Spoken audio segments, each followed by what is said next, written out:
Hello, how are you? Today I brought you a wonderful recipe for a creamy cheese, which we already wrap in little squares of aluminum foil and keep stored away. It's perfect for an afternoon snack, for breakfast, to eat with bread, toast, a carrot, some peanuts. You're going to love it, for sure. For those of you who want a homemade substitute, want to save money, and want to know exactly what goes into it, and you can even change up the flavor if you want, you're going to love this recipe. Stick around until the end because you won't want to miss it. So I was already preheating our milk here. The base of this recipe is cow's milk. You can use skim milk, low-fat milk, or whole milk, still considering what you are actually used to regarding your daily dietary pattern. Remember that milk will always bring us essential nutrients like calcium and protein, so it will basically result in a very nutritious and rich cheese. I had already started preheating our milk here, but ideally it should heat up a little more because I want it to start forming some bubbles around the edges without coming to a full boil, but just about to reach boiling so we can add our ingredient. From what I can see here, it's almost ready, so wait just a little bit and I'll be right back. Keep the heat on medium to low so you don't burn the bottom of the pan. And look, see? There's already a lot of steam coming out and there are some tiny bubbles here just the way I want it. I really don't want it to come to a full boil. This here is apple cider vinegar, which I'm going to add in and give it a stir to make sure our milk curdles. And apple cider vinegar also has other health benefits, doesn't it? Apple cider vinegar helps with blood sugar control, insulin sensitivity, and gastric emptying, which is why many people use it as an aid in the weight loss process. Besides giving a really nice flavor to the recipe, because it brings that tangy, cheesy taste, right? Because all cheese has that flavor. So I'm mixing it here, and it's already curdled, see? You can see my whisk, it's already curdled, but now I'm going to wait a bit for this separation to happen. Let me just show you better how it's already curdled, see? Because I think with the whisk, it's harder for you to notice. Look, it's already separating. So we wait a little bit for it to keep curdling here, just a bit more, and then I'll strain this mixture. But I'll explain it to you in a moment. I'm just going to wait for it to cool down a bit. So look what happened here. First, I took the whole mixture, strained it with a sieve here, and separated the cheese curds from the whey. The whey yields quite a lot. For this recipe, I'm going to use just this little bit, which I'll use later, and this part here, which I'll blend in the blender. Don't throw this away because this is whey protein. You can use it later in salad dressings or anything else you want. So as I mentioned earlier, I have these cheese curds right here. And now I'm going to put them into this blender jar so that we can blend them together with the other ingredients we have ready for the recipe. Also, as I told you, this portion of the whey goes in here as well. The exact amount is listed below in the description separately so you don't get confused at home. I'm going to add a little bit of salt here, just a tiny amount, and some grated Parmesan because this is where we'll get more of that cheesy flavor.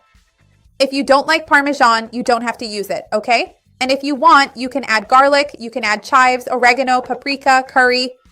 Add whatever you want. You can get creative with the seasonings, right? According to the flavors you like best and so on. I'm going to give all of this a light mix here just to make sure everything's good. And before blending, I'm going to hydrate here in this remaining whey that I had set aside my neutral gelatin, colorless, flavorless, sugar-free with nothing added. Gelatin is nothing more than cooked collagen, and it will help our cheese to firm up later when we package it and put it in the fridge. So now I'm just going to make sure this sinks down, gets submerged. I'm going to melt it in the microwave because it's still pretty lumpy here. And after it's dissolved, I'll come back so we can blend everything together. Hold on, I'll be right back. So I melted the gelatin, now let's blend it here. Let me just scrape the sides to make sure nothing is left behind so there's no waste and the recipe turns out right, okay? Let's blend it until everything is well mixed.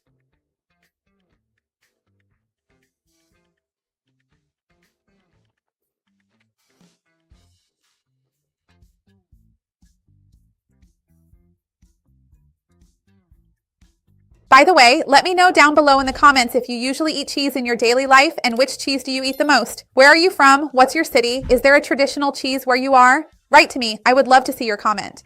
Leave a like on the video. It's really important to me. And if you know someone who likes making these recipes at home, share this video. Let's expand our chain of kindness. So you can get the ingredients, which are actually quite few. I'll leave them down below in the description, along with the nutritional information and everything else. I took this serving dish here and greased it with olive oil to transfer the dough because I want to cut it into little squares later. But you can put it in the pan and cut it however you like. So let's put it in here and chill it. When it's ready, I'll come back so we can cut it. And if you want help to lose weight, control your blood sugar, reduce inflammation, take a look at the description below for my playlists with many tips and recipes. So I'm going to take this to the fridge now, and in a little while, I'll come back so we can try this amazing recipe. Look, I've already taken it out of the fridge. It's firm now, so I'm going to cut it into little squares and then we'll taste this delight. Hold on, I'll be right back.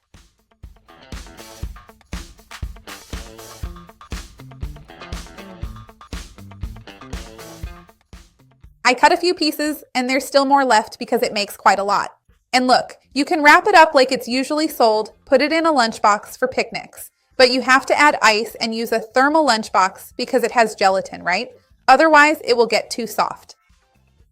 Look, I'll show you the texture so you can see. It's really creamy. Look, I'll pick it up from the bottom. See? Make it at home. You're going to love it for sure. Look at this. Let me grab another one to open by hand, which is how we usually eat these little cheeses, right? Look how creamy it is. See? Make it at home. You're going to love it. Remember to like the video and share it with someone who will enjoy it to help grow our chain of kindness, which is what I want here on the channel. Let's give it a try.